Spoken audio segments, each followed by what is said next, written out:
every ride in Disney World in one day. It was really hard. It actually took me a couple attempts to do so, but I did do it. And I thought it would be helpful for me to tell you some of the tips that I used along the way. Not so that you can do it too, because I really don't recommend it. It is not as fun as you might think, but instead so that you can use those tips when you're in Disney World and have just like a much better time. One thing I did is I picked the perfect day. I needed extended evening hours in Magic Kingdom specifically, which means I had to do it in June.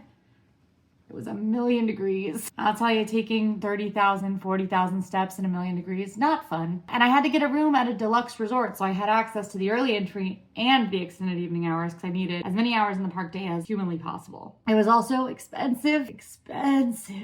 I had Lightning Lane Multipass that I mostly used in Hollywood Studios. I had 2 Lightning Lane single passes, and I bought Lightning Lane Premier Pass for Magic Kingdom. Yay, she's expensive. Now, those are kind of the pricey things that you may or may not be able to do, but obviously skip the line and extra park hours is going to be helpful to anybody. But there's stuff that doesn't cost extra that you can do too. One of my biggest tips, no matter how many times you've been to Disney World, I've been hundreds of times, and I still use this tip, is to use the walking directions in the My Disney Experience app to tell you how to get from point A to point B. I can't tell you how long I thought that going left from Norway would get me to France and World Showcase faster. That's wrong. Going right gets you there faster. And you can find this out by using walking directions in the My Disney Experience app. I use it all the time. Anytime I have to get somewhere quickly, I pull it up and make sure that I'm taking the fastest route. Keep an eye on that weather. Florida's weather, tricky.